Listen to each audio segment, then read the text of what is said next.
మమ్మల్ని మిక్కిలిగా ప్రేమించిన మా ప్రియమైన తండ్రి, మరొకసారి ఈ ప్రాంతాన్ని మీరు ప్రేమించి ఈ ప్రాంత ప్రజలకు విలువైన సంగతులు మీరు నేర్పించడానికి మరొకసారి మీ పిల్లల్ని మీరు బలపరిచిన విధానాన్ని బట్టి మీకు వందనములు తెలియచేసుకుంటూ, వినగలిగే చెవిని, గ్రహించే మనస్సును నీ బిడ్డలందరికీ అనుగ్రహించవలసిందిగా కోరుతూ యేసువారి పరిశుద్ధ నామాన్ని ప్రార్థన అడుగుచున్నాము తండ్రి, ఆమేన్. ప్రభునందు ప్రియమైన దేవుని వర్లారా, కూడి వచ్చిన మీ అందరికీ కూడా, అలాగే వేదికను అలంకరించిన దైవజనులకు నా హృదయపూర్వకమైన ధన్యవాదాలు తెలియజేస్తున్నాను. ప్రియులరా, ఒక అద్భుతమైన అంశాన్ని దేవుడు మనమంతా కలిసి ఆలోచించి మనందరి జీవితాలను బాగు చేసుకున్నట్టుకు దేవుడు మరొక మంచి అదృష్టాన్ని, అవకాశాన్ని దేవుడు మనందరికీ అనుగ్రహించాడు. మనందరం మరి 3 రోజుల పాటు 3 రాత్రులు ఆలోచించవలసిన అతి ప్రాముఖ్యమైన అంశం దేవుని తోటలో విష వృక్షాలు. నిజంగా ఈ మాట వినగానే చాలామందికి నవ్వుగా ఉండొచ్చు. దేవుని తోటలో ఏముండవు? విషవృక్షాలు ఉండవు. ఎందుకంటే మన ఇంట్లో ఏమన్నా విషపు మొక్కలను పెంచుకుంటామా? మనం పెంచుకుంటామా? ఏంటి, పెంచుతారా? మీరు పెంచుతారా? పెంచరు. ఎందుకు పెంచం? మనకు ఉపయోగపడేవి మనం పెంచగలం, కానీ మనకు పనికిరాని వాటిని మనం ఏం చేయలేం, పెంచం. ఒకవేళ ఏదైనా మనం పెంచవలసి వస్తే హాని లేకుండా చూసుకుంటాం, అవునా కదండి? ఇప్పుడు ఒక కుక్కను పెంచుకోవాలనిపించింది. సహజంగా కుక్క మనిషిని ఏం చేయకూడదు? కరవకూడదు. కరిస్తే మళ్ళీ ఇంజెక్షన్ చేయించుకోవటం, వైద్యం చేయించుకోవటం, మళ్ళీ కొన్ని నెలల పాటు ఏం చేయాలి? ఆహార నియమాలు పాటించాలి, జాగ్రత్తగా ఉండాలి. ఇదంతా చాలా కష్టమైన పని. ఈ మధ్యలో ఏమన్నా లోటుపాట్లు వస్తే ప్రాణం పోయే పరిస్థితులు కూడా ఉంటాయి. కుక్క కరిసి చచ్చిపోయిన వాళ్ళు కూడా చాలామంది ఉంటారు. కనుక కుక్కలు పెంచుకునే వాళ్ళు ఏం చేస్తారు? ఒకవేళ వాళ్ళ ఇంటికి ఎవరైనా వచ్చినప్పుడు పొరపాటున ఇది వారి మీదకి వెళ్ళినా, కరిసినా, గీరినా ఏం కాకుండా ఉండడానికి ప్రతి 6 నెలలకి ఒకసారి ఇంజెక్షన్ చేయిస్తారు. దేనికి? హాని కలగకుండా.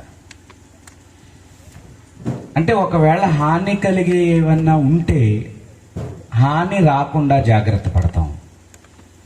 మనం చర్యలు తీసుకోలేని వాటి గురించి మనం అసలు ఆలోచించం. ఇది మనిషికున్న తెలివి. మరి దేవుడు మనిషి కంటే తెలివైన వాడా కాదా? తెలివైనవాడు. మరి దేవుని తోటలో అసలు విషవృక్షాలు నాటుతాడా అతను? ఏండి, బాగా ఆలోచించాలండి. ఇదేదో బైబిలు అనగానే మరి చాలా తక్కువ చూపుతో చూస్తూ ఉంటారు. దేన్ని?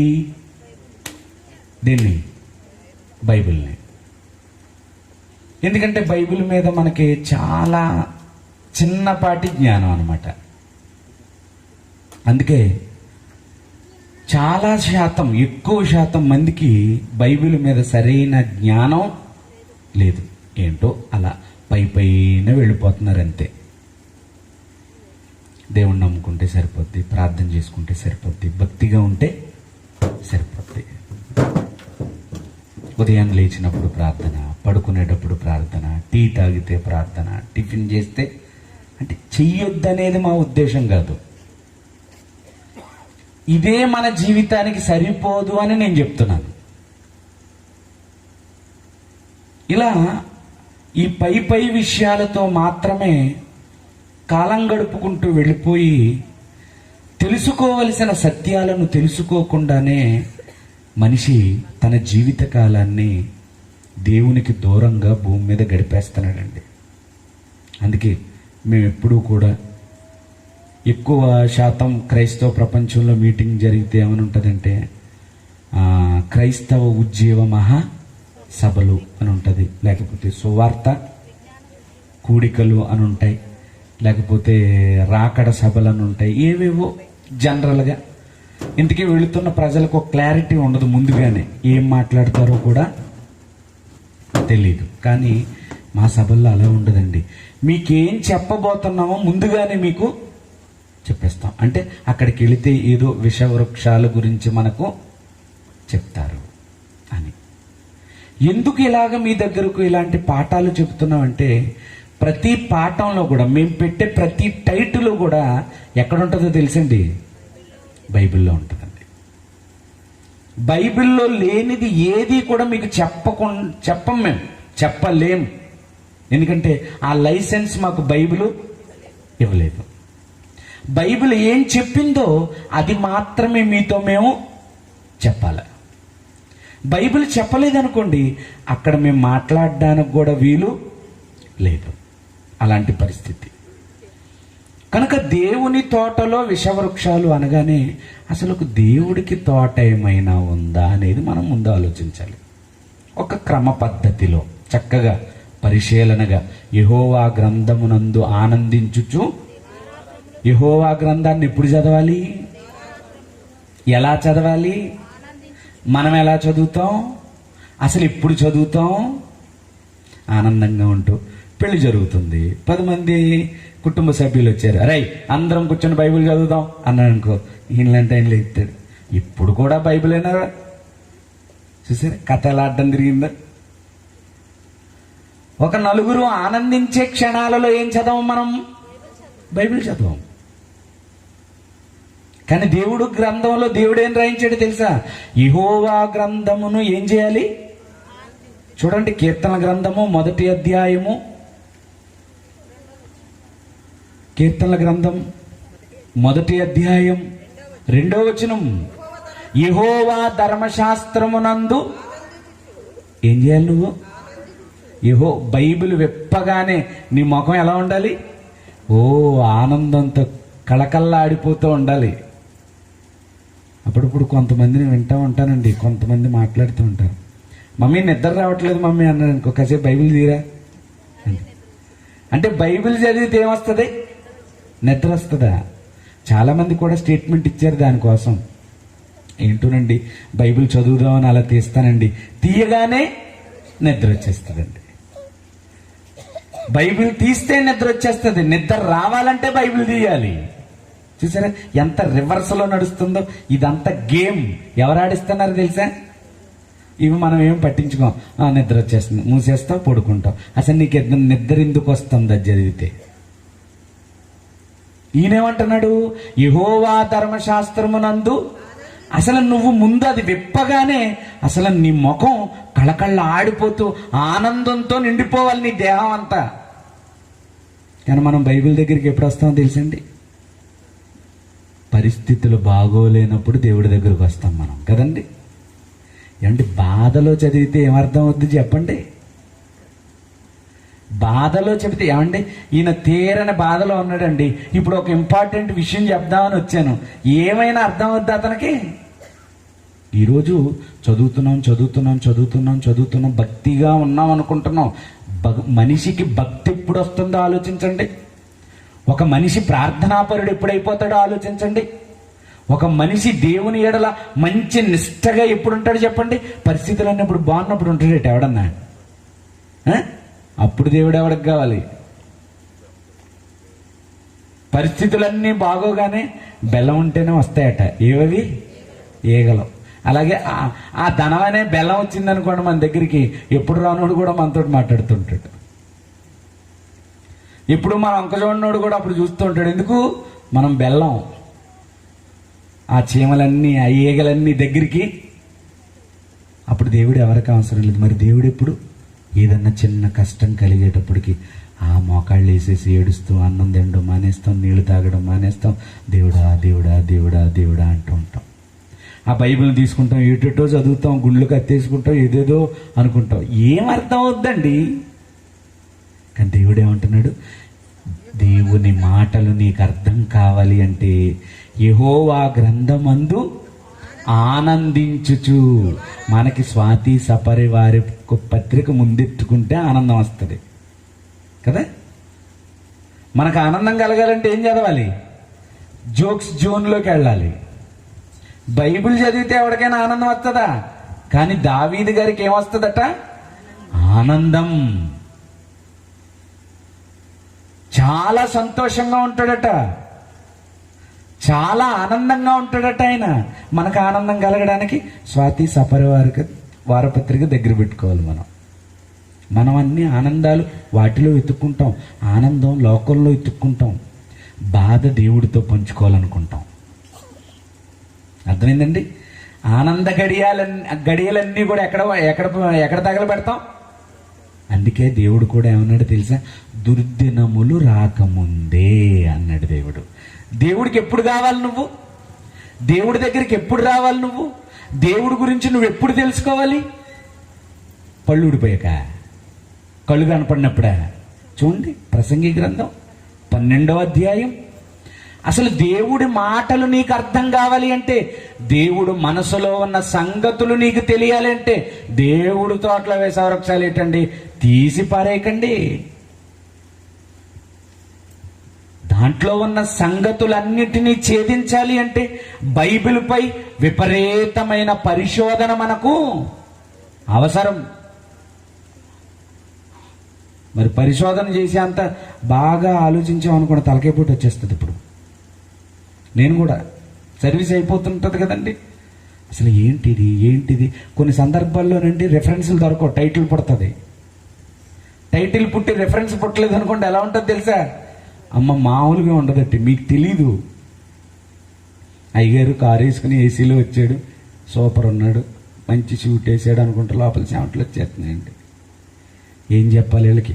వచ్చిన తర్వాత కూడా ఏదో ఆలోచనలు వస్తాయి, మళ్ళీ కదుపుతా ఉండాలి. దేన్ని? మీకు ఆ శ్రమ ఏమన్నా ఉందా? శుభ్రంగా కొంతమంది తినేసి వచ్చారు, కొంతమంది వెళ్ళి తినడానికి రెడీగా పెట్టుకుని వచ్చారు. బాగా చెప్పామనుకో, సూపర్ చెప్పాడు రాని 2 మార్కులు మా మొహాన్ని కొట్టి వెళ్ళిపోతారు. అవునా? కష్టమండి. ఏమంటున్నాడు చూడండి అక్కడ. ప్రసంగి గ్రంథం 12వ అధ్యాయం 1వ వచనం. దుర్దినములు రాకముందే. దుర్దినాలంటే ఏవో అనుకోకండి, కింద చెప్తున్నాడు వాటి వివరాలు. ఇప్పుడు వీటి యందు అవయవాలన్నీ బాగుండగానే మొత్తం అన్ని అనుభవించేయాలనుకుంటాడు కదండి. ఒకడు తాగుడికి బానిసైపోతాడు, అదంటే బాగా ఇష్టం ఆడికి. తాగి తాగి తాగి తాగి ఈ 2 ఫెయిల్ అయిపోతాయి. అప్పుడు వచ్చేతారు ఎవరి దగ్గరికి? అలాంటి వెళ్తాడు. భార్య వస్తుంది కదా మరి గుడికి వెళ్ళాలిగా. ఏనాయనా ఏంటయ్యా అంటే, అయ్యగారు 2 కిడ్నీలు పోయాయి అయ్యగారు. ఆ దేవుణ్ణి అడగండి అయ్యగారు. ఆ దేవుడు అని కూడా అనుకోకూడదు, మీ దేవుణ్ణి అడగండి అయ్యగారు. ఎవరి దేవుడు అంట? ఆ దేవుడు అంట. మీ దేవుడిని అడగండి అయ్యగారు. మీ దేవుడు నన్ను బాగు చేస్తాండి అయ్యగారు, ఇంకా నేను మీ వెనకమాలే సువార్త సభలకు వస్తానంటాడు. ఈయనెవడు సాగుతాడు చెప్పండి. ఇప్పుడు కూర్చుంటే లెగలేడు, లెగిస్తే ఇప్పుడు వచ్చేస్తానంటే ఎవరి దగ్గరికి? అలాంటి వాళ్ళందరికీ చెప్తున్నాడు దేవుడు, దుర్దినములు రాకముందే ఇప్పుడు వీటి యందు నాకు సంతోషము లేదని చెప్పు సంవత్సరములు రాకముందే. నీ జీవితంలో చీకటి కోణాలు రాకముందే, అనగా నీ అవయవాలన్నీ అరిగిపోకముందు. కళ్ళు కనబడినప్పుడు దేవుడి దగ్గరికి కాదు, ఒళ్ళు సహకరించినప్పుడు దేవుడు కాదు, అవయవాలు అరిగిపోయాక దేవుడు కాదు. ఎప్పుడు? కిందని చెప్పాడు లాస్ట్ అండ్ ఫైనల్ గా. ఏమనో తెలుసా? నీ బాల్య దినములు అవయవాలు ఎలా ఉంటాయి? కళ్ళు చక్కగా కనపడతాయి, పళ్ళు అందంగా ఉంటాయి, ఒళ్ళు అందంగా ఉంటాయి, అవయవాలన్నీ బాగుంటాయి. అవయవాలన్నీ బాగున్నప్పుడు రమ్మంటున్నాడు ఎవరి దగ్గరికి? అప్పుడు ఎవరికి కావాలి దేవుడు? అప్పుడు ఇప్పుడు ఒకడికి భార్య కావాలి, ఒకడికి అమ్మాయి కావాలి, ఒకడికి అబ్బాయి కావాలి, ఒకడికి ఉద్యోగం కావాలి, ఒకడికి డబ్బు కావాలి, ఒకడికి పదవి కావాలి. అబ్బో, రకరకాల రోగాలతో తిరుగుతారు అప్పుడు కదా. అన్ని అనుభవించిన తర్వాత జీవితం అంతా సంకనాగిపోయిన తర్వాత వస్తారు ఎక్కడికి? అయ్యగారు ఇంకా నన్ను వాడేసుకోండి అయ్యగారు. ఇలాంటి వాళ్ళు నేను ఇంతమందిని చూశానండి. అప్పుడు చదవాలనుకుంటాడు, అప్పుడు దగ్గర పెట్టుకుని తిరిగేస్తా ఉంటాడు. ఏంటి ప్రయోజనం? నీ వల్ల అన్నీ అరిగిపోయాయి కదా. అలా అయిపోయిందండి మానవ సమాజం అంతా. అందుకే దేవుణ్ణి పట్టించుకునేవారు లేరండి, దేవుని గురించి ఆలోచించేవారు లేరండి. ఈ బ్రతుకు ఎందుకు ఇచ్చాడో కూడా తెలుసుకునేవారు ఏదో అలా బ్రతికేస్తున్నారు అంతే. కానీ దేవుడు అంటున్నాడు, కొడుకా, నన్ను నువ్వు ఎప్పుడు నుంచి తెలుసుకోవాలి తెలుసా? నన్ను నువ్వు నీ బాల్య దినాలలో తెలుసుకున్నారా? మీరు బాల్య దినాల్లో ఎంతమంది తెలుసుకున్నారు చెప్పండి? నేర్పలేదు తల్లిదండ్రులు. ఇదిగో ఇప్పుడు నేర్పించాల్సి వస్తుంది మీకు. బాల్యము నుండి పరిశీలన చేస్తే దేన్ని?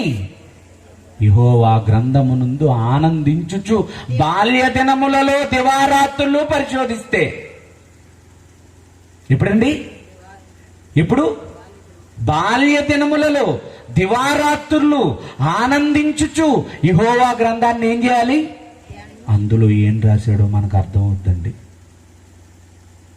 అలా చదువుకుంటున్నాం కనుక, మాకు నేర్పించిన వారు కూడా అలా నేర్పిస్తున్నారు కనుక ఈరోజు ఏదో రకంగా ఈ సమాజానికి 4 మంచి మాటలు చెప్పి ప్రభువు దగ్గరకు తెద్దాం అనుకుంటున్నామండి.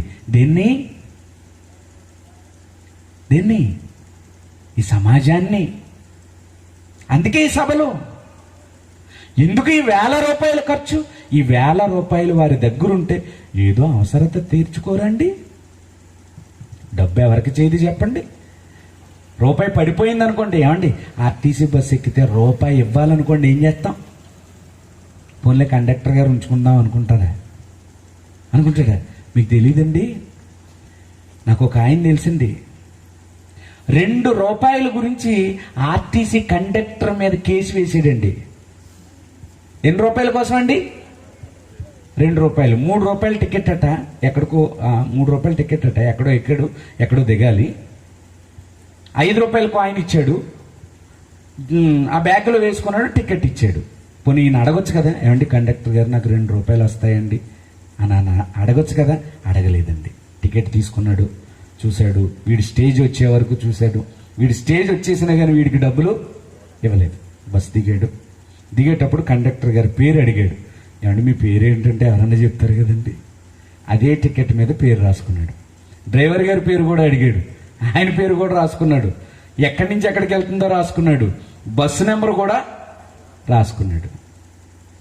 చదువుకున్నాడు, తెలివైనోడు. అంతే రాశాడు. పలానా టైంకి పలానా చోట నుండి పలానా దగ్గరికి వెళుతున్న బస్సులో నేను పలానా తేదీన ప్రయాణం చేస్తున్నాను, నేను పలానా చోటని ఎక్కి 5 రూపాయలు ఇచ్చాను, నా టికెట్ ఖరీదు ఎంత? 3 రూపాయలు. అయితే కండక్టరు నాకు ఇవ్వవలసిన 2 రూపాయలు తిరిగి ఇవ్వలేదు.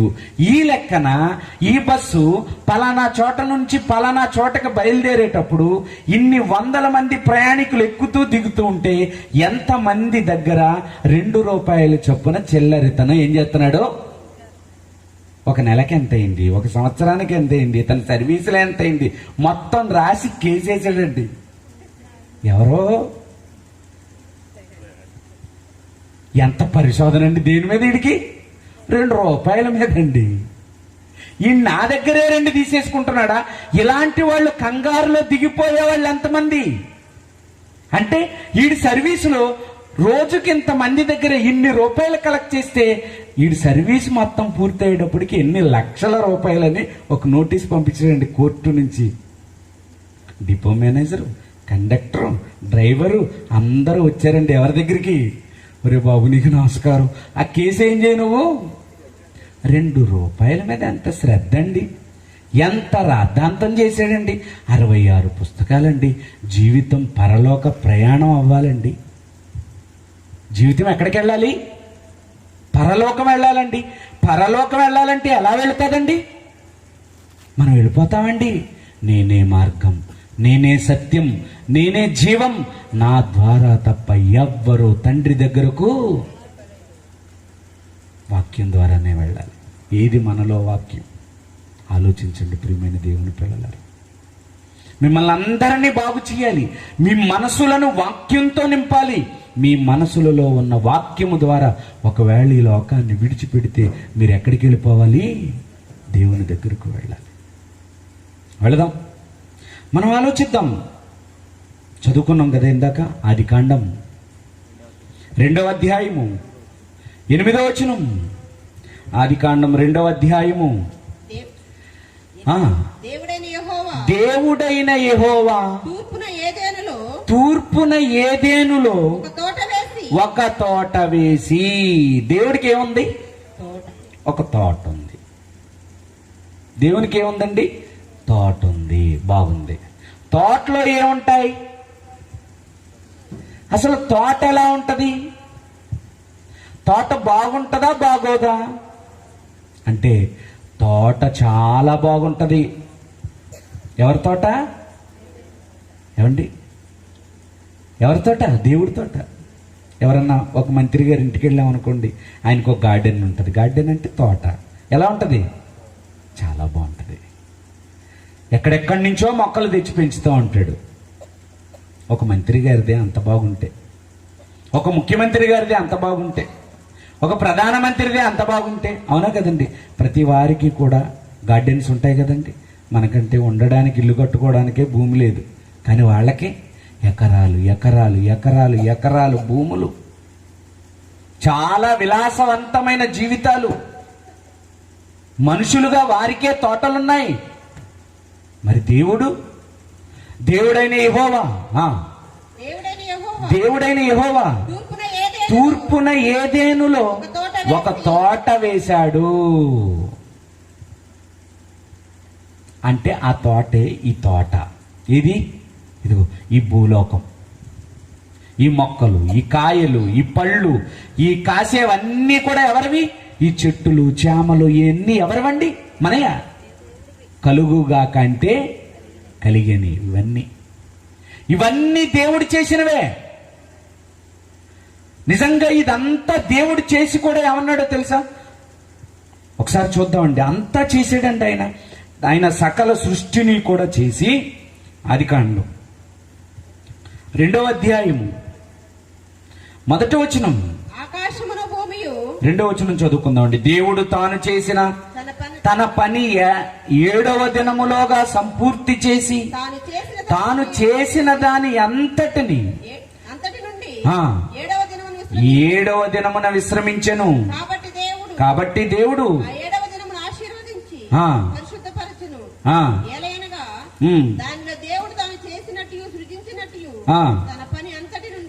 తన పని అంతటి నిమిత్తము ఏం చేశాడంటండి? అంటే ఈ ప్రకృతి అంతా కూడా ఎవరి చేతి పనిది? దేవుడిది.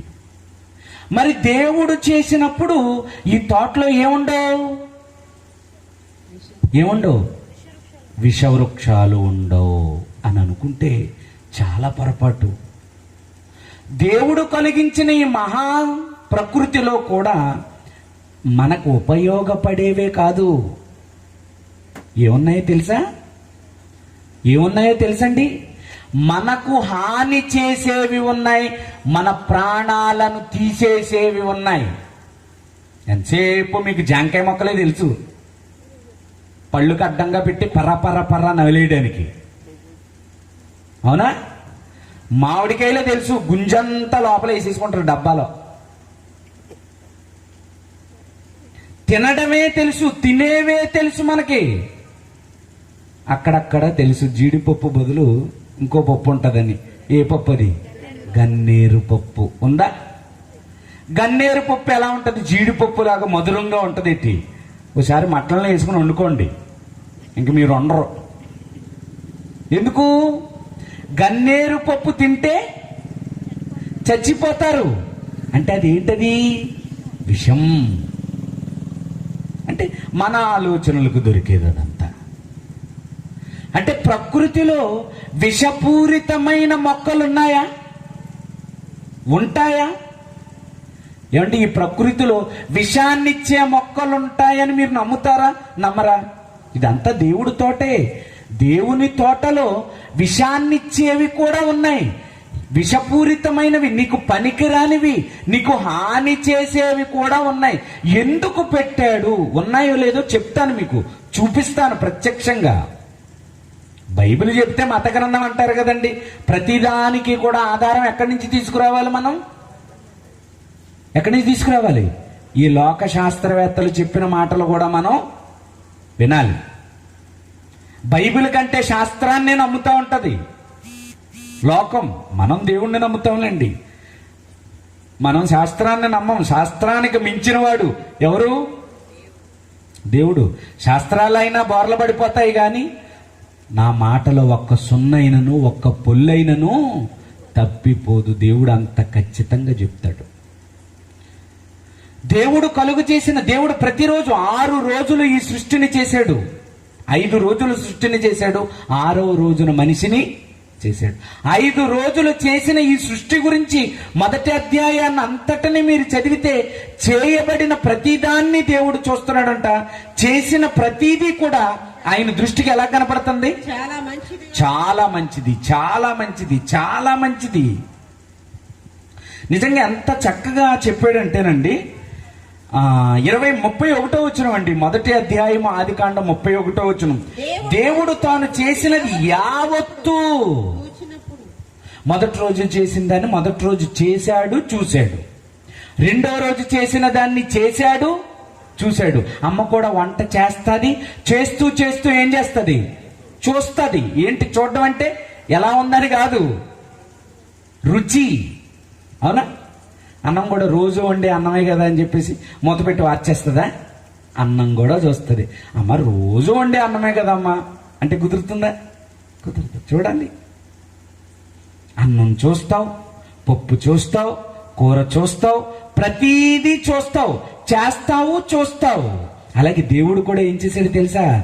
చేశాడు, చూస్తున్నాడు. మొదటి రోజు చేశాడు, మళ్ళీ చూసుకున్నాడు, అది మంచిదని దేవుడు అనుకున్నాడు. అలాగే ఫైనల్ గా వచ్చేసేటప్పటికి దేవుడు తాను చేసినది యావత్తు చూచినప్పుడు అదేంటది? విషవృక్షాలు ఉంటే అది మంచిది ఎట్లా అవుద్ది అని అనకూడదు. దేవుడు చాలా తెలివైనవాడు.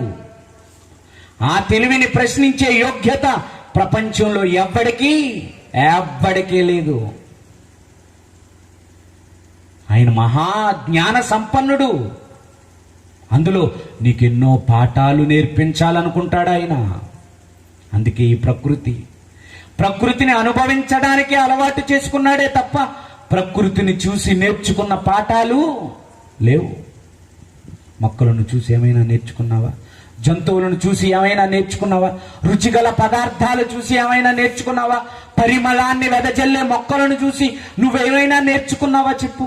ఎదుటివాడిని చూసి ఎన్నో నేర్చుకుంటావు, మాటలు నేర్చుకుంటావు, నడక నేర్చుకుంటావు. అవునా కదా? అదిగో ఆ తెర మీద రంగు వేసుకుని యాక్ట్ చేస్తారు. వాళ్ళు వేసుకునే బట్టలు మనం వేసేయాలి. ఆడు కట్ చేసినట్టు జుట్టు మనం కట్ చేసేయాలి. ఆడు నడిచినట్టు మనం నడిచేయాలి. ఆడు బండి ఎలాగైతే గాల్లో ఎగిరించాడో మనం కూడా ఎగిరించేయాలి. మనుషుల్ని చూసి పాడైపోవడానికి చాలా నేర్చుకుంటది సమాజం. దేవుడు చేసిన ఈ ప్రకృతిని చూసి బ్రతుకు బాగు చేసుకోమంటున్నాడు దేవుడు. కానీ ప్రకృతిని చూసి బ్రతుకు బాగు చేసుకునే వాళ్ళు మాత్రం లేరు. ఏమన్నా నేర్చుకున్నారా? ఇన్నాళ్లుగా మీరు ప్రకృతిని అనుభవిస్తున్నారు. దేవుని కష్టం ఇదంతా. మీరు ఏమైనా ఒక పాఠం, ఒక నీతి ఈ ప్రకృతిని చూసి ఏమైనా నేర్చుకున్నారా చెప్పండి ప్రియమైన దేవుని పిల్లరా? ఏమీ నేర్చుకోలేదండి మన జీవితంలో. నేర్చుకోవడానికే ఈ ప్రకృతిని చేశాడట. రోమీయులకు రాసిన పత్రిక మొదటి అధ్యాయం 19వ వచనం.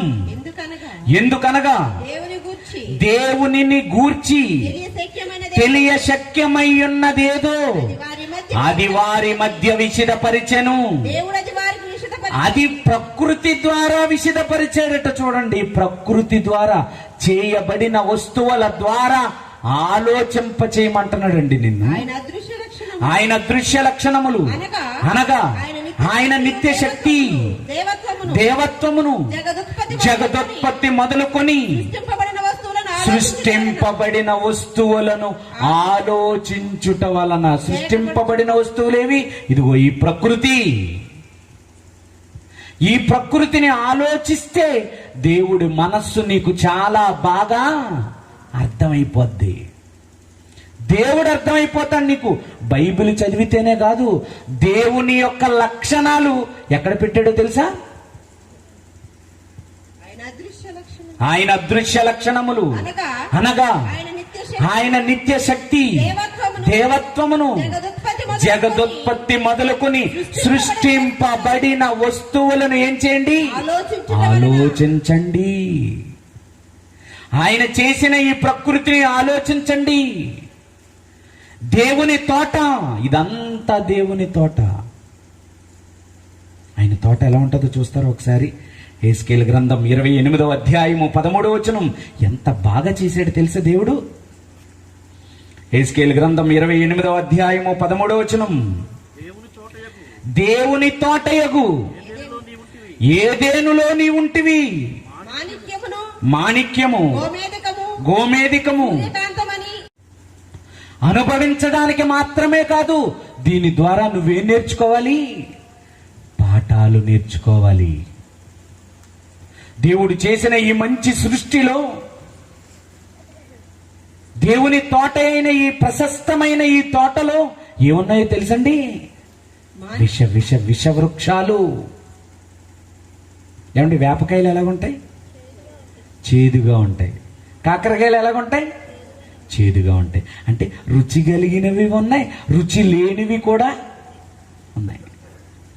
అంటేనండి, ఏమండి, ప్రకృతిలో దేవుడు పెట్టిన పదార్థాలన్నీ మనం బ్రతకడానికేనా? అంటే బ్రతికించేవి ఉన్నాయంటే ఇంకేముంటాయి? చంపేసేవి కూడా ఉంటాయా, ఉండవా? ఎవరు చెప్పలేకపోతున్నారు. చిచ్చి, దేవుడు ఎందుకు అలా చేస్తాడు? దేవుడు చేయడు. వీళ్ళు ఏదో కొత్త బాధ చేస్తున్నారు, తప్పు చెప్పేస్తున్నారు అనుకుంటున్నారు మీరు. ఉన్నాయో లేదో ఒక్కసారి లైట్స్ ఆపితేనండి, ఒక్క 4 నిమిషాలు వీడియో ఉంటుందండి మీకోసం. ఒకసారి చూడండి, శ్రద్ధగా వినండి. అవి ఏమీ శాస్త్రవేత్తలు చేసినవి మాత్రం కాదండి. సాక్షాత్తు ఎవరు చేశారు? దేవుడే చేశాడు. ఈ దేవుడి తోటలో విషవృక్షాలు ఉన్నాయో లేదో ఒకసారి చూద్దాం. లైక్స్ ఆఫ్ చేయండి. Hi friends, welcome to our channel Telugu info media. చెట్లు మొక్కలు అనగానే గుర్తొచ్చేది పచ్చదనం, ప్రకృతి. కాని కొన్ని చెట్లు వికృతంగా మారి ప్రాణాలను బలి తీసుకుంటాయి. మనకు ప్రాణవాయు ఇచ్చి ప్రాణాలు కాపాడతాయని మాత్రమే తెలుసు, కాని ప్రాణాలు బలి తీసుకుంటాయని అంటే ఆశ్చర్యం వేస్తుంది. మరి ప్రాణాంతకమైన చెట్లు ఏంటి అనే విషయాలు ఈరోజు తెలుసుకుందాం. ఇలాంటి ఆసక్తికరమైన విషయాలు, వీడియోలు మీ ఈమెయిల్లోకి రావాలంటే క్రింద కనబడే సబ్స్క్రైబ్ బటన్ క్లిక్ చేస్తే మేం చేసే ఇంట్రెస్టింగ్ వీడియోస్ మీ ఈమెయిల్లోకి రావడం అనేది జరుగుతుంది. ఇక విషయానికి వస్తే, మంచేనీల్ అనే చెట్టు ఇది ప్రపంచంలోనే అత్యంత విషపూరితమైన చెట్టు. ఇది దక్షిణ మరియు ఉత్తర అమెరికా తీర ప్రాంతాలలో ఈ చెట్లు పెరుగుతాయి. ఈ మొక్కలోని ప్రతి భాగం ఎంతో విషపూరితం అయినది. కాయలు, ఆకులు, కాండము అంతా విషపూరితమే. ఈ చెట్టును తాకితే చాలు బొబ్బలు, పుండ్లు ఏర్పడతాయి. భయంకరమైన స్కిన్ ఎలర్జీ వస్తుంది. ఈ ఎలర్జీ ఎంత తీవ్రంగా ఉంటుంది అంటే ప్రాణాలను బలి తీసుకుంటుంది. మరి దీనిని లిటిల్ యాపిల్స్ ఆఫ్ డెత్ అంటారు.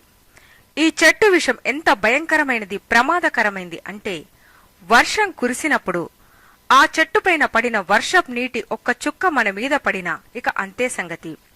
స్కిన్ ఎలర్జీ వచ్చేస్తుంది. ఈ చెట్టు కాండం నుండి తెల్లటి స్రవం వస్తుంది.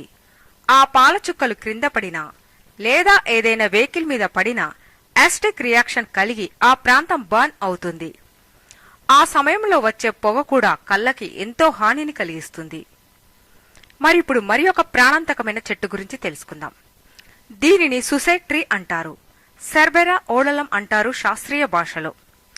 ప్రపంచంలో అత్యధికంగా మరణాలు సంభవించాయి ఈ చెట్టు వలన. ఈ చెట్టు యొక్క పండ్లలోని విత్తనాలు ఎంతో విషపూరితం అయినవి. పచ్చగా మామిడికాయల్లాగా ఉంటాయి. ఈ చెట్టు వలన ప్రతి సంవత్సరం కేరళ రాష్ట్రంలో దాదాపు 100కు పైగా మరణిస్తున్నారు. మనస్తాపానికి గురి అయిన వారు ఈ కాయలు తిని మరణిస్తున్నారు.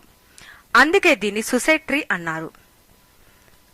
డాల్స్ ఐ ట్రీ, దీని యొక్క శాస్త్రీయ నామం ది యాక్టేపోచిపోడా. అమెరికాలో ఎక్కువగా కనిపించే ఈ మొక్క బొమ్మలకు ఉండే కళ్ళ లాంటి ఆకారం కలిగి ద్రాక్ష పళ్ళలాగా గుత్తులుగా ఉంటాయి. చూడటానికి తెల్లగా వింతగా కనిపిస్తాయి. ఈ పండు ఎంత ప్రమాదకరం అంటే అలా నాల్కపై పెట్టి తీసినా చాలు వెంటనే ఈబై అనే ఒక భయంకరమైన జబ్బుకి గురి అవుతారు. దీనిని 24 గంటలలోపు వెంటనే చికిత్స కనుక చేయకపోతే మరణం సంభవించడం ఖాయం. ఒకవేళ ఈ పండును పూర్తిగా తింటే ఇంకేముంది, క్షణాలలో యమధర్మరాజు వారి ముందే ఉంటాడు. మరణం అనేది తప్పదు. మరి ఒక చెట్టు డెండ్రోక్నాస్ ఎక్సెల్సా. ఇది ఆస్ట్రేలియా అడవులలో కనిపించే ఈ మొక్క పెద్ద ఆకుల కలిగి అంచులు సన్నటి ముళ్ళ లాంటి పదునుగా ఉంటాయి. ఈ ఆకులను తాకితే చాలు ఈ ఆకుపైన ఉండే సూక్ష్మమైన ముళ్ళు భయంకరమైన విషాన్ని కలిగి ఉంటాయి. ఈ మొక్క ఎన్నో రకాల జంతువులను బలి తీసుకుంటుంది. అయితే ఈ ఆకుల అంచులు శరీరానికి తాకిన వెంటనే భయంకరమైన మంట, యాసిడిక్ రియాక్షన్ కలిగించి బొబ్బలు వచ్చి భయంకరమైన మంట, నొప్పి కలిగి వెంటనే చికిత్స కనుక తీసుకొనకపోతే వారికి మరణం అనేది సంభవిస్తుంది. ఈ బాధ తట్టుకోలేక ఆత్మహత్య చేసుకున్నవారు కూడా ఉన్నారట. ఆస్ట్రేలియాకు చెందిన ఒక ఆర్మీ ఆఫీసర్ దీని బారిన పడి ఆ బాధను భరించలేక గన్తో పేల్చుకొని మరణించాడంట. మరి మంచితో పాటు చెడు కూడా ఉంటుంది. ప్రకృతితో పాటు వికృతి దానికి నిదర్శనం ఇదేనేమో. మరి ఇలాంటి ఎన్నో ఆసక్తికరమైన విషయాలు తెలుసుకోవాలంటే తెలుగు ఇన్ఫో మీడియా ఛానల్ని సబ్స్క్రైబ్ చేయండి. ఫ్రెండ్స్, మీకు గనక ఈ వీడియో నచ్చితే తప్పకుండా లైక్ చేయండి, షేర్ చేయండి, సబ్స్క్రైబ్ చేయడం మర్చిపోవద్దు. So friends, if you like this video, please subscribe our channel. Please like, share and comment. Thanks for watching.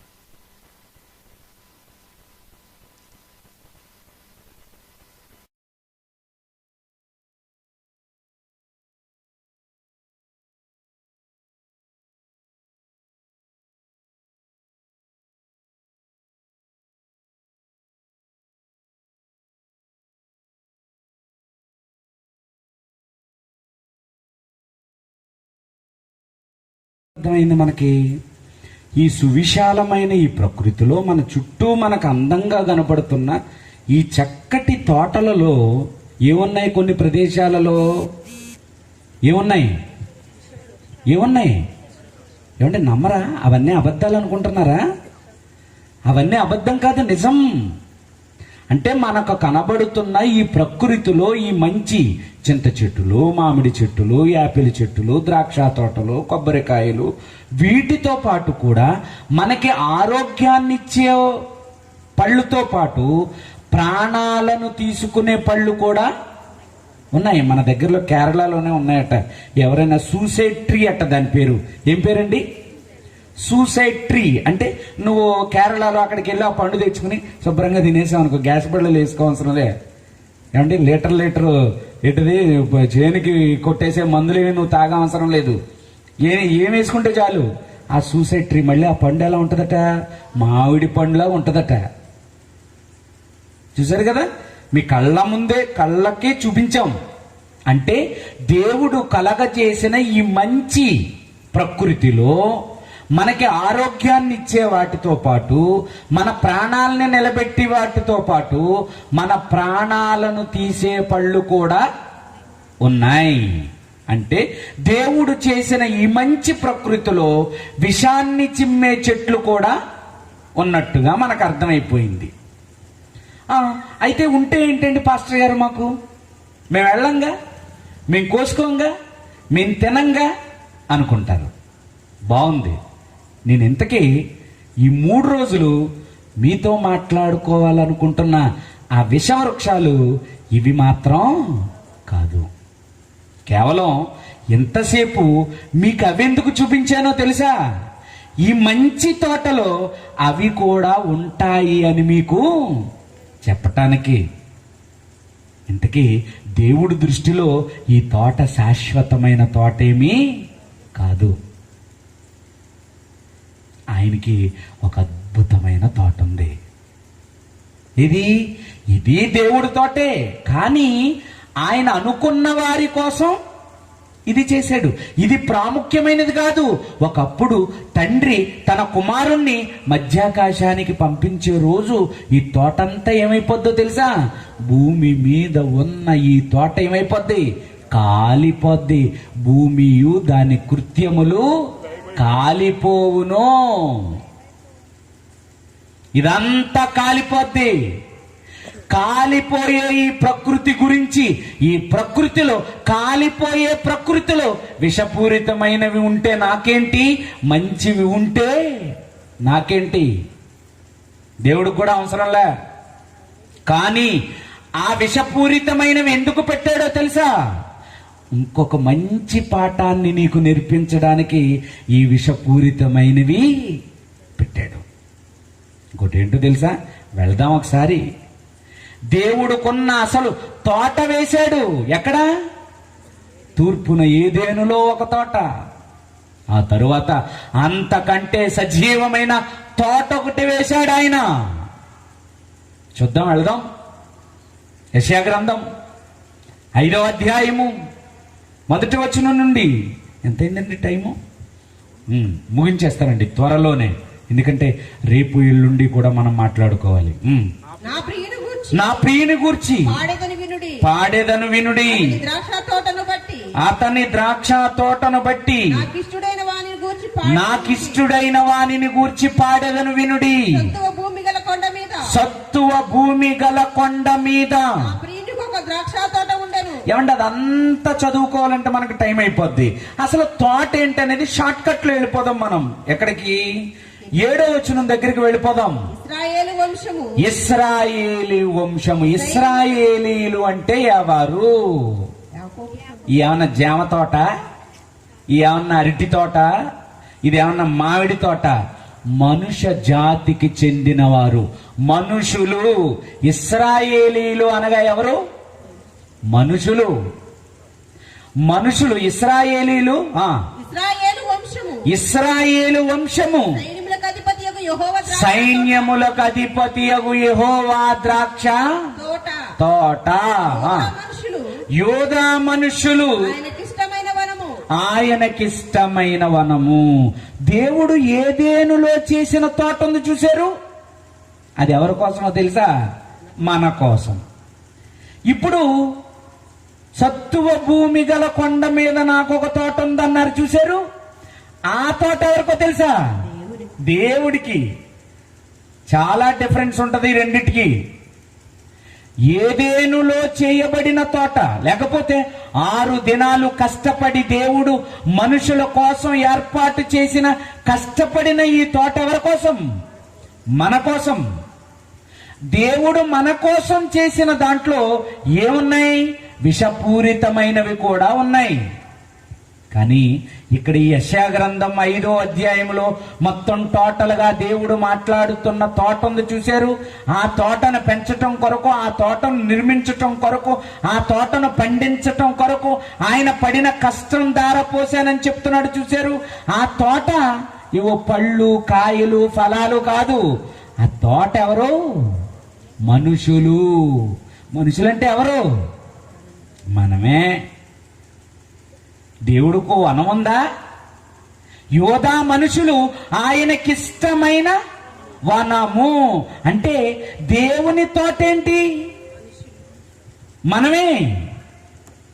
అర్థమైందా? ఇప్పుడు ఈ దేవుడు తోటలో విషం ఉందా లేదా? ఉందా లేదా? అబ్బో లేపట్టు పెట్టింటండి. తేలికంటే ఎక్కడ ఉంటుందట? కొండెంలో ఉంటుందట. పావుకి ఎక్కడ ఉంటుందంట? కూరల్లో ఉంటుందంట. కానీ మనకి ఎలా ఉంటుందండి? ఎక్కడో గోరులో ఉందా? అరే రే గోర్లు పెట్టి గెలకరే, గోరులో విషయం ఉంటుంది అంటారు. గోరులో కదరా బాబా. ఎక్కడుంది? అరికాలు నుంచి, బైబిల్ కూడా చెప్పిందండి, అరికాలు నుంచి నడినెత్తి వరకు అసలు వీడికి ఏం లేదట, స్వస్థతే లేదట. అంటే ఒక మంచి బుద్ధి కూడా లేదని. తేలిక ఎక్కడుంది? కొండెంలో ఉంది. పాముకి ఎక్కడుంది? కూరల్లో ఉంది, కానీ మనిషికి ఎక్కడుంది? నిలువెల్లా విషమట. ఒప్పుకుంటారా? ఒప్పుకోరా?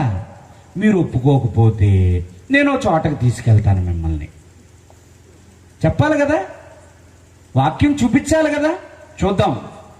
మత్తయి సువార్త 3వ అధ్యాయము 7వ వచనం. మత్తయి సువార్త 3వ అధ్యాయము 7వ వచనం. అతడు పరిసయ్యులలోను సద్దూకైలలోను అనేకులు బాప్తిస్మము పొందవచ్చుట చూచి. ఇదేం పదమండి? ఏమంటున్నాడండి? సర్ప సంతానమా. అసలు ఒక మనిషిని సర్పముతో పోల్చడానికి గల కారణం ఏంటి?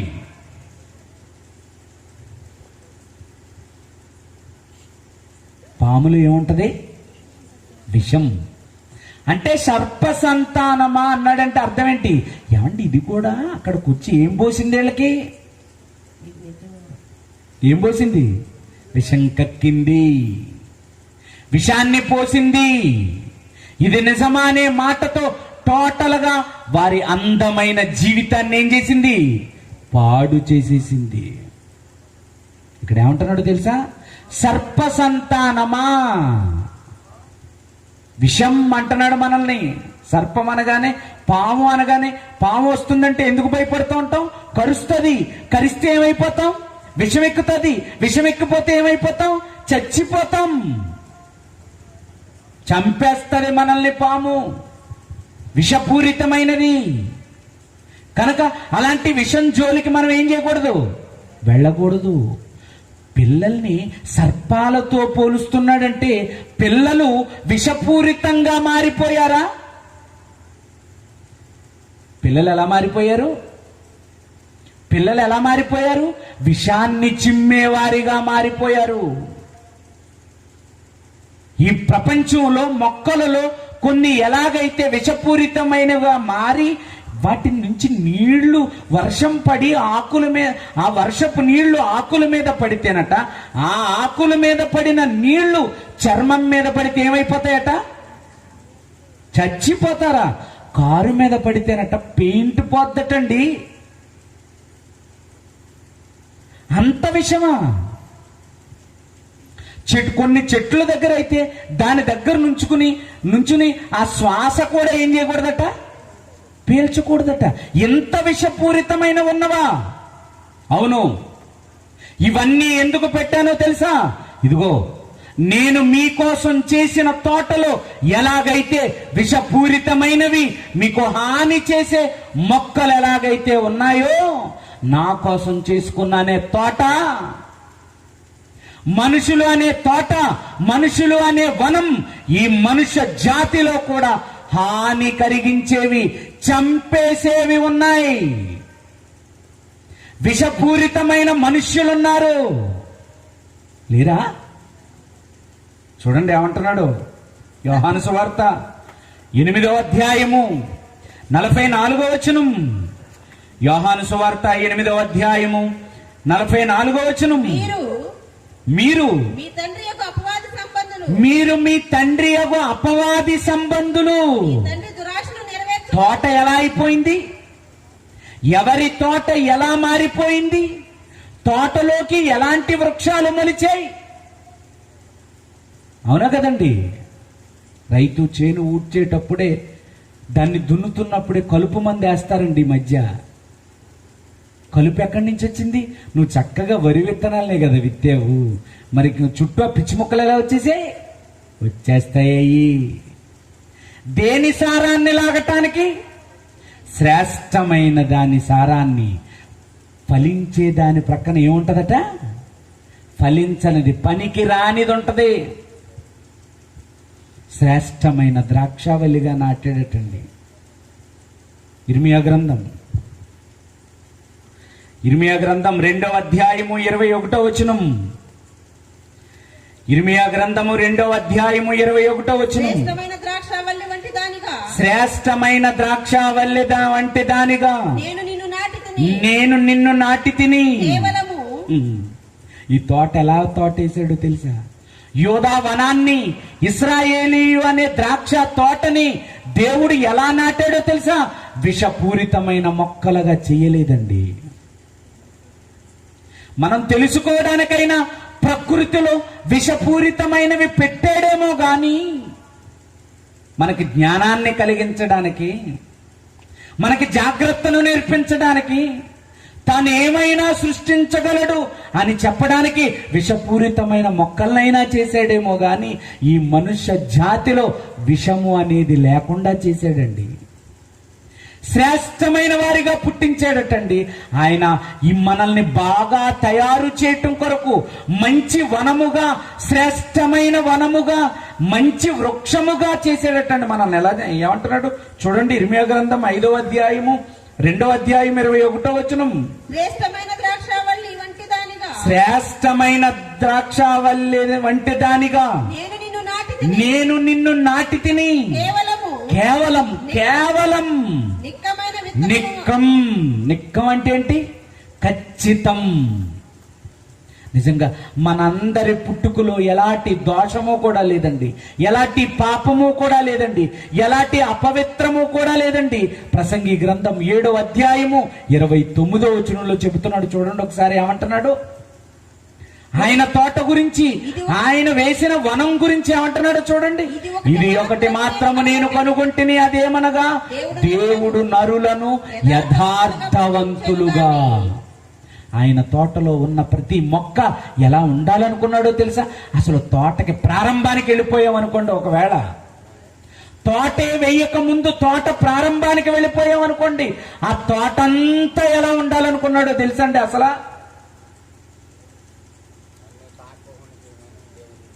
ఎఫెసీయులకు రాసిన పత్రిక 1వ అధ్యాయము 6వ వచనం చివరి వచనం చూడండి. తోట ఎలా ఉండాలనుకున్నాడో తెలుసా? తోటలో ప్రతి మొక్క, మనం అంతా మొక్కలం అండి అన్నాడా కదా? ఏమండి, ఈ ఒక కీర్తనలో చెప్తాడు చూడండి, మనల్ని దేవుడు మొక్కలతో పోలుస్తాడండి ఎక్కువ శాతం. కీర్తన గ్రంథం 121 అనుకుంటా చూడండి ఒకసారి ఏమంటున్నాడు. నీ భోజనపు బల్ల చుట్టూ నీ పిల్లలు ఎలా ఉంటారట? ఒలీవా మొక్కల వలె ఉంటారన్నారు చూడండి. 28వ అధ్యాయం కీర్తన గ్రంథము 128వ అధ్యాయము 4వ వచనం.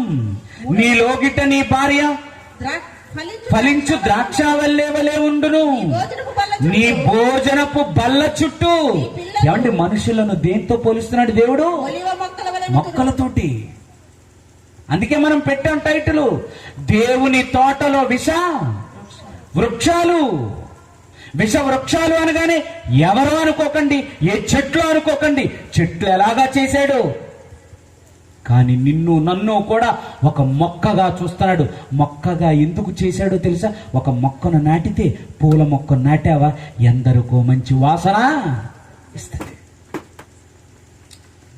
ఒక ఏదైనా పళ్ళిచ్చే చెట్టును నాటేవా, అనేకులకు అది ఏమిస్తుంది?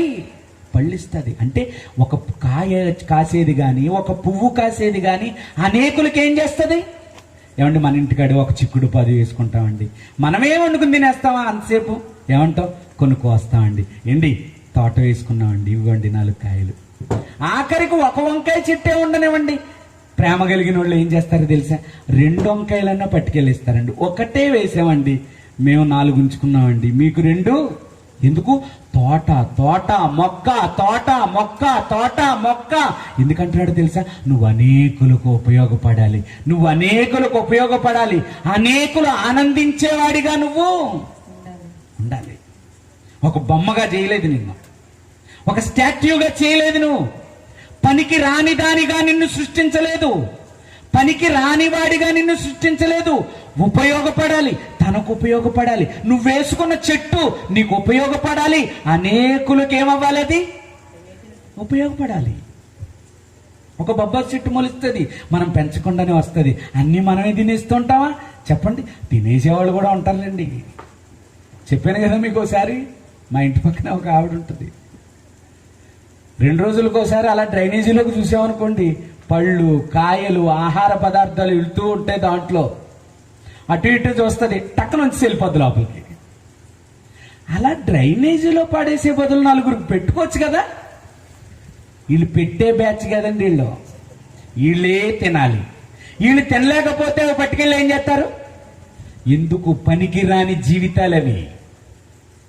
మనం తినలేనప్పుడు, మనకి ఎక్కువైనప్పుడు అవతల వాడికైనా ఉపయోగపడేటట్టుగా పారేయటం వల్ల ఏమన్నా ఉపయోగమా? దేవుడు కూడా నీ జీవితాన్ని ఎలా చేసాడో తెలుసా? ఏమంటున్నాడో తెలుసా? నీలోగిట నీ భార్య ఫలించు, ఫలించు, ఫలించు. దేవుడి ఉద్దేశం ఏంటో తెలుసా? నువ్వుగా ఉండటం ఆయనకి నచ్చదు. నువ్వెలా ఉండాలి? అనేకులకు ఉపయోగపడాలి. ఒక చెట్టు ఉపయోగపడుతుంది, ఒక మొక్క అనేకులకు ఉపయోగపడుతుంది. కాయ ఏదైనా ప్రకృతిలో దేనిని చూడండి, ఎవరికైనా ఉపయోగపడుద్ది. నీ జీవితం కూడా దేవుడు ఎలా ఉండాలనుకున్నాడో తెలుసా? ఆయన తోటలో వేసిన మొక్క, నీ ఇంటికాడ వేసిన మొక్కే అనేకులకు అది ఏమవ్వాలి? ఒక కరేపాకు మొక్క వేసావు, నలుగురు పంపుతా ఉంటారా ఇంటికి? ఏమండి 2 కరేపాకు రొబ్బలు ఇమ్మనండి. కరివేపాకు మొక్క కూడా ఉపయోగపడుద్ది. ఒక మొక్క మనుషుల జీవితాల్ని మొక్కలతో ఎందుకు మాట్లాడుతున్నాడో తెలుసా? మొక్క అనేకులకు ఏమవుతుంది? అది ఏ మొక్క అయినా, అది పువ్వులు కాసేదా, కాయలు కాసేదా, ఫలాలను ఇచ్చేదా, ఏదైనా ఉపయోగం, ఉపయోగం, ఉపయోగం. వేసిన వాడికి, తన చుట్టూ ఉన్న వాళ్ళకి కూడా. అది ఆ ప్రకృతిలో ఆ మొక్కకు పెట్టిన లక్షణం. అదే మొక్కతో నిన్ను పోల్చడానికి గల కారణం ఏంటో తెలుసా? నువ్వు కూడా మంచిగా అందరికీ ఉపయోగపడాలి. అదే చెబుతున్నాడు, నీలోగిట నీ భార్య ఫలించు. అబ్బా, ద్రాక్ష గెలలు గెలలు గెలలు. ద్రాక్ష చెట్టుతో ఎందుకు పోల్చాడో తెలుసా? ఆ తీగ ఏం చేస్తుందో తెలుసా? అలా అల్లుకుపోతుంది. అల్లుకుపోయిన ప్రతిదీ కూడా ఏమైపోతుంది? నిజంగానండి, ఆ ద్రాక్ష తోటకు అప్పుడప్పుడు వెళుతూ ఉంటామండి మేము సరదాగా. వెళుతున్నప్పుడు అండి అలా గుత్తులు గుత్తులు గుత్తులు గుత్తులు వేలాడుతుంటే ఎంత అందంగా ఉంటుందో తెలుసా అండి. కొయ్య బుద్ధి వేయదండి అసలు. కొత్తుంటే బాధ కలుగుద్దండి. అందం ఏంటి, దాన్ని అలాగ వచ్చి చూసామనుకోండి, కాండం ఎంత ఉంటుంది? అది చిన్నిది, సన్నగా ఉంటుంది. సన్నగా ఉన్న అదే అంతలా ఉపయోగపడుతుంటే, ఎంతలా ఉండి ఎంత ఉన్నా నేను ఎంతమందికి ఉపయోగపడాలి? అవునా? ఎంత ఫలించాలి? ఎదుటివారు నన్ను చూసి ఎంత ఆనందించేటట్టుగా ఆశీర్వాదకరముగా ఉండాలి, ఆరోగ్యకరముగా ఉండాలి. ఎవరి జీవితం? ఆ జీవితం. నీ ఇంట్లో ఉన్న మొక్కను చూసి నువ్వు ఆనందపడతావు. అది ఫలిస్తుంటే, అది మంచి ఫలాలు ఇస్తుంటే, అది పూల మొక్క, అది కూరగాయ మొక్క, అది పండు మొక్క, ఏదైనా కానీ అది ఫలించాలి, అది ఫలించాలి. మన ఇంటికి గెస్ట్గా వచ్చిన వాడు కూడా జామ చెట్టు నిండా జామకాయలు ఉన్నాయనుకోండి, ఆడు కూడా ఎంత హ్యాపీ ఫీల్ అవుతాడండి. భలేగా పెంచారు సార్, బాగుంది సార్. కొంతమంది ఏమంటారు తెలుసా? కొయ్యకండి సార్, మా కోసం కొయ్యద్దండి, అందంగా ఉందండి. అంటే దాని నిండా కాయలు ఉండేసరికి ఎంత ఆనందం, కడుపు నిండిపోయిన ఆనందం. ఆ చెట్టు మంద కాకపోయినా నీ జీవితాన్ని కూడా దేవుడి చెట్టుతో పోల్చడానికి గల కారణం ఏంటో తెలుసా? ఆ చెట్టు వలె నువ్వు ఉండగలవా మంచిగా? అదే చెప్పాడు, ఏమన్నాడు? మనము తన ఎదుట పరిశుద్ధులముగా నిర్దోషులముగా ఉండవలెనని జగత్తుకి పునాది నిన్ను నాటక ముందే నీ గురించి తీసుకున్న నిర్ణయం అది. నిన్ను నాటక ముందు, మొక్క వేయక ముందు,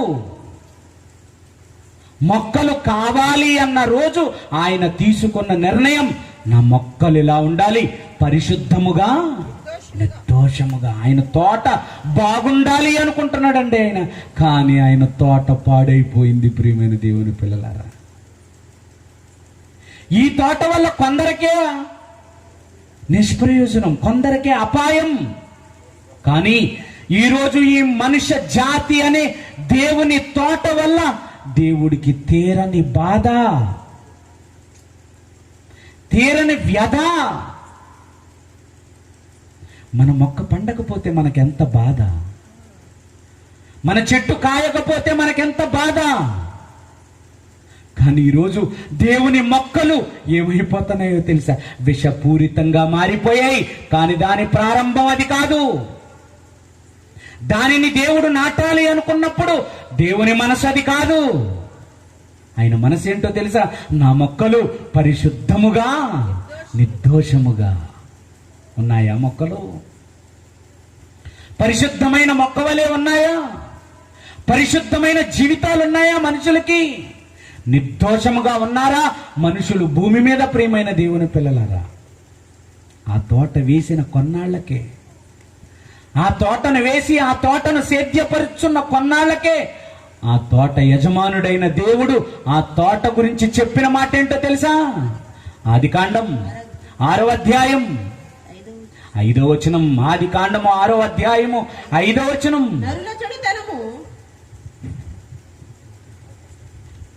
నరుల చెడుతనము భూమి మీద గొప్పదనియు, భూమి మీద గొప్పదనియు. వారి హృదయం యొక్క తలంపులలోని మోహాన్ని. అయ్యో అయ్యో అయ్యో, మొక్కలు మొక్కలు, తోట ఎలా అయిపోయిందట?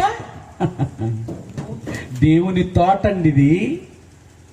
ఒక అరటి తోట గాలివాన వచ్చి పడిపోతే రైతు ఏమైపోతాడు? మామిడి తోట గాలివానలకి మామిడికాయలన్నీ రాలిపోతే ఏమైపోతాడు?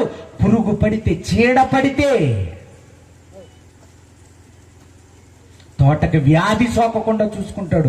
వ్యాధి సోకితే మందులన్నా కొడతారండి దానికి. కానీ దేవుని తోటకి ఏ మందులు కొడితే బాగుపడుతుంది? ఇది కొడతానండి. ఇంకా రేపు ఎల్లుండి మందులేస్తాను ఈ తోటకే. పట్టిన ప్రతి క్రిమి కీటకాన్ని దులిపేస్తాను. ఆయన తోట గురించి ఏమంటున్నాడు తెలుసా? ఆయన నరుల చెడుతనం నా తోటకి ఏం పట్టింది? చీడ పట్టింది. నా తోటకి పురుగులు పట్టాయి. నా తోట విషపూరితంగా మారిపోయింది. విషపూరితంగా మారిపోయిన ఈ తోటని ఎవడు బాగు చేస్తాడు? ప్రియమైన దేవుని పిల్లలారా, మీకు మనసుంటే మీరు ఆలోచించండి. మనమంతా ఆయన తోటలో వృక్షాలం, మొక్కలం. నీ భోజనపు బల్ల చుట్టూ నీ భార్య అలా, నీ లోగిట నీ భార్య ఫలించు ద్రాక్షావల్లి వలె ఉండాలి. నీ భోజనపు బల్ల చుట్టూ నీ పిల్లలు ఒలీవ మొక్కల వలె ఉండాలండి. ఒలీవ మొక్క అంటే శ్రేష్టమైనది. అలాంటి శ్రేష్టమైన జీవితం కావాలని కోరుకుంటున్నాడు దేవుడు. ఏది ప్రియమైన దేవుని పిల్లలారా, ఆ తోటకి ఎంత చీడ పట్టిందండి, పురుగు ఆశించిందండి. రైతు మొక్క దగ్గరికి వెళ్ళి ఏమంటాడు? పురుగు ఆశించిందండి, దీన్ని చీడ పట్టిందండి, నాశనం వచ్చిందండి, అగ్ని తెగులు వచ్చిందండి. ఆ తోటకైనా అనుకుంటున్నావా? దేవుడు తోటకు కూడా వచ్చింది పోయే కాలం. దేవుడు తోట కూడా సమస్త కల్మషంతో నిండిపోయింది. ఆ తోట గురించి ఆలోచించే నాదుడు సమాజంలో లేడు. కానీ తోట వేసిన వాడు బహు దుఃఖములో ఉన్నాడు, బహుశోకములో ఉన్నాడు. ఆయన ఏమన్నాడో తెలుసా? మీ విషయమై నేను చాటునా, నేను తోట వేసినందుకు, నేను తోట వేసినందుకు, ఆ తోటలో నిన్ను నాటినందుకు. అదే అన్నాడు, తాను భూమి మీద నరులను చేసినందుకు, భూమి మీద తన తోటలో మొక్కలను నాటినందుకు బాధపడ్డాడంటండి. ప్రియమైన దేవుని పిల్లల, సంతాపం ఎవరి కోసం? అయ్యో, ఆ భూమి మీద చేయబడిన ఆ విషపూరితమైన సూసైడ్ ట్రీ గురించి ఆయనకు బాధ అనుకుంటున్నారా మీరు? కరిస్తే విషమెక్కి చంపేస్తదే పాము, ఆ పామును కలగజేసింది అనుకుంటున్నారా? అది కాదు, దాని గురించి కాదు. ఆయన పిల్లలు విషపూరితంగా మారిపోయారు. స్వచ్ఛంగా, యథార్థంగా, పవిత్రతతో, తనకున్న సమస్త పవిత్రతతో చేశాడు. తను ఎలా ఉంటాడో మనం అలాగే ఉంటాం. తను ఎలా ఉంటాడో మనం అలాగే ఉంటాం. తను ఎలా ఉంటాడో మనం అలాగే ఉండాలనుకున్నాడు. నేను పరిశుద్ధున్నై ఉన్న ప్రకారం మీరును సమస్త ప్రవర్తన యందు ఎలా ఉండాలి? పరిశుద్ధులుగా ఉండాలి. ఏది పరిశుద్ధత? ఏది పవిత్రత? ఏది నిర్దోషత్వం? ఏది ఎక్కడ మనిషిలో దైవ ప్రేరేపితమైన కళ కనపడుతుందో చెప్పండి. ఎవరిలో చూసిన పాపపు క్రీడ, మృత్యు ఘోష, పాప పంకిలమైన జీవితాలు. వాళ్ళు పాడైపోతూ ఉంటారు, ఎదుటి వారిని కూడా ఏం చేస్తారు? పాడు పాడు చేసే తత్వం ఏంటి? తోటకి పట్టిన జాడ్యం ఎలా వదులుతుంది? ఇది ఎలా బాగుపడుతుంది తోట? ఎవరికి వారు నిమ్మకు నీరెత్తినట్టుగా నాకు కాదులే, నాకు కాదులే, నాకు కాదులే అనుకుంటే, కానీ ఆయన బాధ ఏంటో తెలుసా? ఎక్కడో చెడిపోతే, ఎవడో చెడిపోతే నాకెందుకు చెబుతున్నావని నువ్వు అనుకుంటే, ఆయన నీతో అన్న మాట ఏంటో తెలుసా? ఒక్కడికి ఎన్ని గొర్రెలు ఉన్నాయట? 100 గొర్రెలు. దొడ్లో ఎన్ని ఉన్నాయి? 99. ఒకటెక్కడుంది?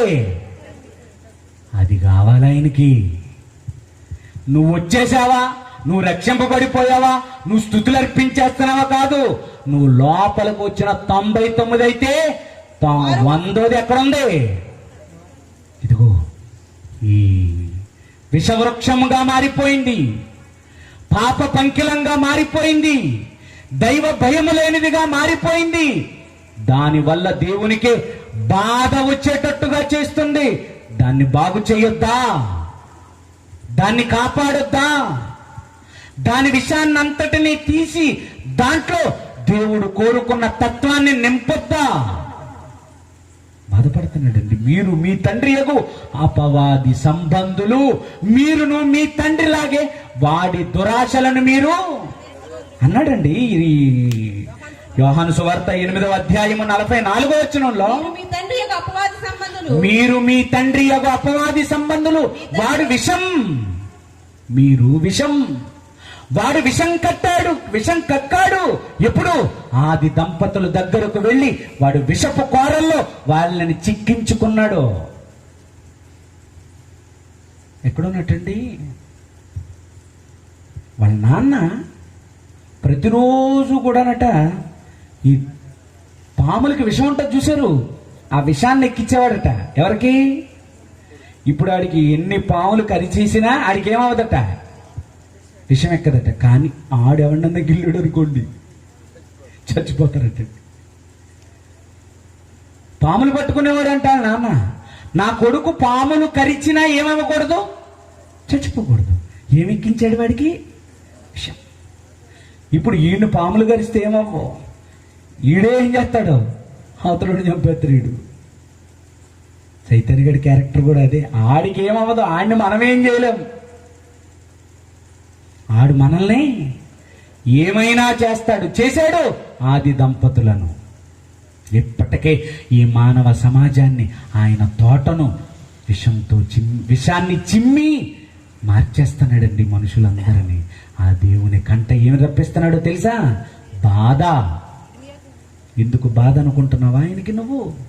ఆయన తోట పాడైపోతే ఆయనకి బాధ కాదా? ఆయన తోటలో ఉన్న మొక్కలు విషపూరితమైపోతే ఆయనకి బాధ కాదా చెప్పు? ఒక గొర్రె చెడిపోయిందా? ఒక మేక చెడిపోయిందా? ఒక పంది పాడైపోయిందా చెప్పు? దాని లక్షణమే అది. అది పాడుగాల. ఎద్దు పాడైపోయిందా చెప్పు? మా వాళ్ళు మొన్న కుక్కను తెచ్చారండి మాకు. ఆ కుక్క ఖరీదు ఎంత తెలుసండి? 30,000 రూపాయలండి. ఇంత పిల్ల ఉంటుందండి అది. ఎందుకు అనుకుంటున్నారు? మనం ఏం చెప్తే అది చేస్తుందట. ఏది? దాంతో ఆడుకోవచ్చు. మనకి ఏదన్నా వస్తువులు, ఇప్పుడు ఏసీ ఆన్ చేసుకోవాలనుకోండి, రిమోట్ పట్టరమన్నాం అనుకోండి, ఏం చేస్తుంది? రిమోట్ పట్టుకొస్తుంది. మనం ఎక్కడికన్నా వెళ్తున్నాం అనుకోండి, మన బ్యాగ్ తెమ్మన్నాం అనుకోండి, ఏం చేస్తుంది? చక్కగా ఆ నోటితో ఆ పళ్ళతో పట్టుకుని బ్యాగ్ పట్టుకొస్తుంది.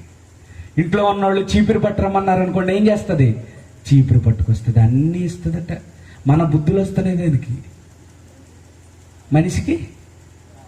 దేవుడు సింహానికి నీ తత్వం లేదే. లేకపోయినా నీలాగా సాధువుగా దాన్ని ఏం చేయగలుగుతున్నావు? మారుస్తున్నావు. మంచిది. మరి నీకు దేవుడు ఒక తత్వం ఇచ్చాడే, ఆ తత్వాన్ని ఎందుకు మనిషి పోగొట్టుకుంటున్నాడు? ఎందుకు మనిషి పాపిష్టివాడిగా మారిపోతున్నాడు? ప్రియమైన దేవుని పిల్లలారా, అలా మారిపోతూ ఉంటే ఆ దేవుడికి ఎంత బాధగా ఉంటుంది. ఒకసారి పాట చూడండి, ప్రార్థన చేసుకుని వెళ్ళిపోతాం.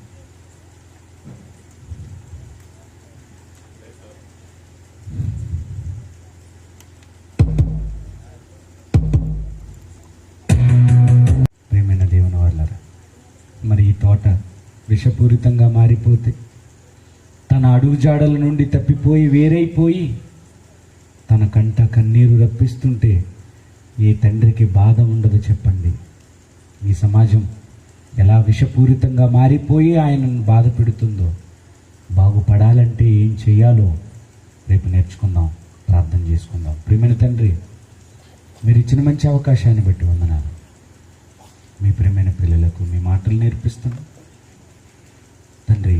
వారు ఎంత గొప్పవారో, వారు ఈ లోకానికి రాకముందు మీ తలంపులలో, మీ ఊహలలో ఎంత గొప్పగా ఉండేవారమో, కానీ భూమి మీదకి వచ్చే ఆకారాన్ని ధరించుకుని మీరు మా గురించి ఆశించిన ఆశలన్నిటినీ తలకిందులు చేసి బ్రతుకుతున్నాం. మంచివారమైన మేము చెడ్డవారిగా, పనికి రాని వారముగా భూమి మీద మా జీవితాలు, మానవ జీవితాలు మారిపోయిన వేళ నీ మాటలతో ఈ సమాజాన్ని మేల్కొల్పాలి అని నీ మాటలను ఎలుగెత్తి వారికి చెబుతున్నాం. వినగలిగే మనస్సు ప్రతి ఒక్కరికి అనుగ్రహించండి. రేపు ఎల్లుండి జరగబోయే సభలను మీ ఆధీనంలో ఉంచండి. మంచి వాతావరణాన్ని అనుగ్రహించండి. అనేకులను తోడుకుని వచ్చి చక్కటి మాటలు వారికి అందించవలసిందిగా కోరుతూ, సభలను ఏర్పాటు చేసిన, ఈ సభల కొరకు కష్టపడిన ప్రతి బిడ్డను మీరు దీవించి ఆశీర్వదించమని, తిరిగి వెళుతున్న నీ ప్రియమైన పిల్లలందరినీ జ్ఞాపకం చేసుకొని రేపు ఎల్లుండి నీ మాటలు వినే గొప్ప అదృష్టాన్ని, అవకాశాన్ని సద్వినియోగం చేసుకునే భాగ్యం ప్రతి ఒక్కరికి అనుగ్రహించవలసిందిగా కోరుతూ యేసువారి పరిశుద్ధ నామాన్ని ప్రార్థన అడుగుచున్నాము తండ్రి. ఆమేన్. తండ్రిని దేవుని ప్రేమ, ప్రభువైన యేసుక్రీస్తు వారి కృప, పరిశుద్ధాత్మ యొక్క అన్యోన్య సహవాసము, సన్నిధి ఇప్పుడు ఎల్లప్పుడూ మనందరికీ సదా తోడై నడిపించునుగాక.